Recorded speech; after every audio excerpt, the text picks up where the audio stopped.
right, let's start with super fun stuff. I know you've been on stage with Shania before, but it was kind of surprising, right? Yes, When very you did it. surprising. Yeah. And okay, let's talk about that time. How did that happen? So I had a show in Newfoundland. It was like a festival. So I went first, and then there was Charlotte Cardin, and then Shania Twain.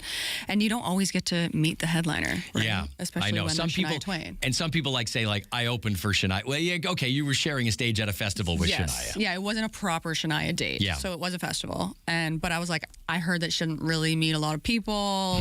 You don't always meet the headliner, so I made sure I did meet Shania, but I thought it would just be like meet and greet. So my manager sent her manager a video of me playing my electric bagpipes to Any Man of Mine that morning in the hotel room.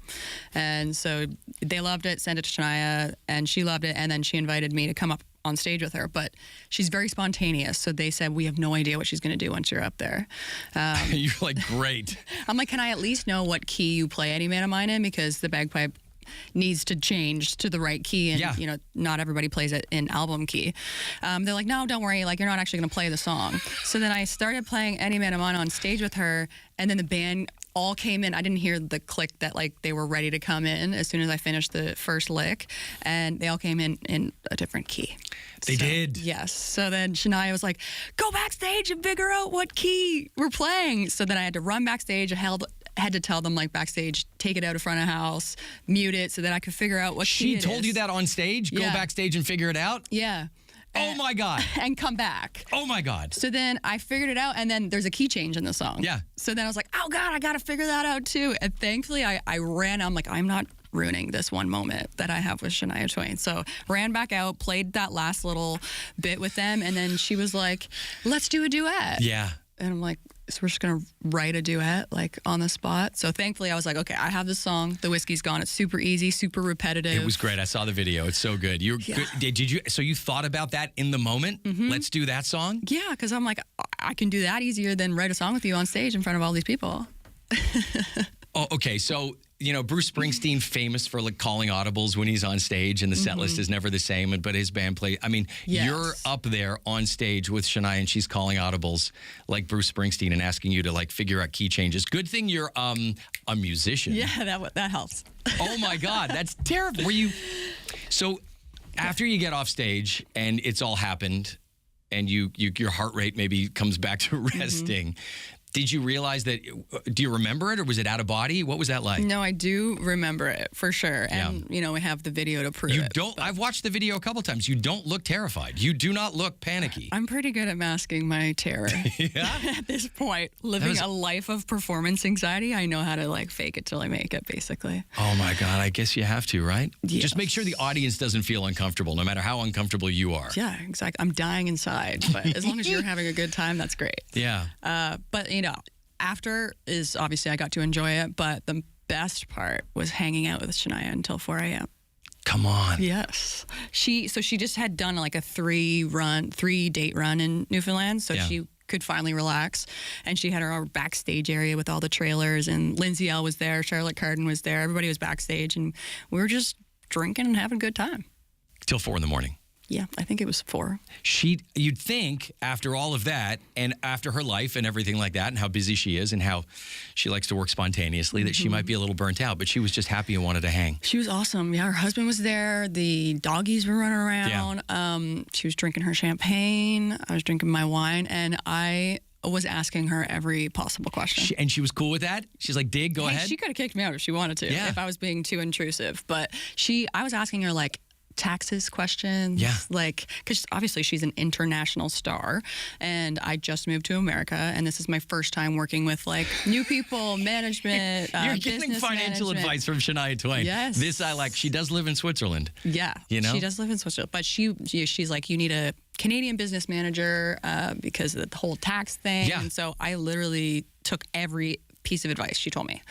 I even asked her about, I was like, oh, I have issues with asthma and acid reflux. And she's like, oh yeah, I have all that too. So she told me what pills to take so I could sing properly. I went to the doctor and got every single thing she told me to get. I wonder if there's a part of Shania that, because she was removed from this world of performance and touring and everything like that, I know she's been back at it in the Vegas stuff for a while now, but because that was taken away from her for a little bit because of health reasons and whatever else, if she's just like realizing how much she loved that part of it before, and you know, the camaraderie and the hanging with other people who are like-minded and musicians and getting that stuff and sharing like trade secrets and stuff with you. I wonder if that's it. If that itch is getting scratched for her again. That's so wonderful. She just has that like passion that you just can't find anywhere else. Yeah. You know? She did, watching that clip of you guys on stage, she really did. She looked like she was unaffected by the fact that 20,000 people are watching. Oh, yeah. And she's just like in the moment, hanging with her, but still like not shutting the audience out, like turning around and including everybody. Yeah. But like everybody's just in her living room and she's hosting. Yes. And that's, if you look at any clips on her tour, like she's like that with everybody. Yeah. She just chats. It's probably not so good for curfews for shows, because she'll just chat for like 20 minutes to the crowd, which is so cool. Oh, she doesn't want to waste a minute. No. Obviously she doesn't. And now you get to, obviously what you done good. Well, I hope so. After that day, I had like remorse of like how much I talked and like how much I asked her questions. I was like, wow, was I too intrusive? But she could have kicked me out, like I said. Yeah. But yeah, obviously I didn't mess up too much. I get the feeling that Shania enjoys being on stage every single time she's out there. Do you get that feeling from her still as well? Like that she is, not that she's nervous or whatever, but that she just loves being up there and it excites her in the right way. Yeah. I look at that and I'm like, that is what I aspire to be. Like, love every single moment of being on stage. I've seen you on stage. I saw you on stage at the Velvet Underground here in Toronto a couple of years ago, and you look like that. You look like you enjoy, and I've seen obviously videos of you enjoy being on stage with Shania, but you look like you love performing. Well, I do. Yeah. I didn't always. So I lived in Toronto for a decade. Yeah. Playing cover bars and cover scene, Legion in Brampton was my last cover gig was ever. It really? That was the peak. Weddings and stuff, and I always hated it. Yeah. I really didn't like playing covers, but I tried to get as much out of it as possible. So anytime something went wrong on stage, I learned how to talk to the crowd, or like, you know, learning in-ears for the first time, or all the gear. I had to do it. I did it for like 10 years and it got me, you know, ready. But I was like, am I ever going to enjoy performing? Because the crowd was always like drunk, not listening, no one there. Yeah.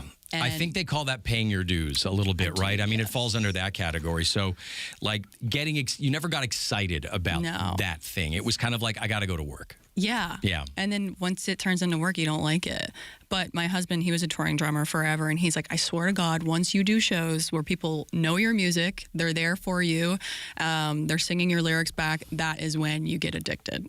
And so I'm starting to see that, which is nice. Yeah. I'm going to shows, the people in the front row know my lyrics. I'm like, okay, yes, I do love performing.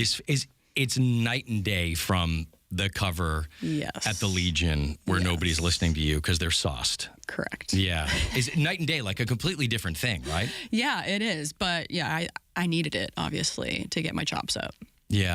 I remember hearing Carrie Underwood say, maybe not to me, but she said that she would do the entire, like if she was doing an award show or something like that, where it wasn't a full show where she could get into a rhythm and stuff like that. She would do 3 or 4 songs in the dressing room at show pitch, at show level. Yes. So that's what you do before you go on. That's what I just started doing, yes. On top of like warming up and drinking a boatload of water and all the things. All of those things. So now that you've, bent Shania's ear until 4 a.m. in Newfoundland, you guys, will there be there's a recognition, obviously. She signs off on everybody who gets to open up for her. She handpicked you to open up this show in Toronto, in your home country. Like, this is a pretty big deal.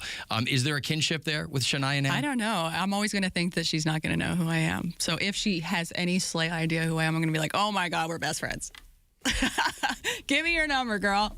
I love it. Ride It Out shot, the video shot at Rockin' Horse right here in Toronto. Yeah. Tell me a little bit about the song, what it means to you, and how much fun it is.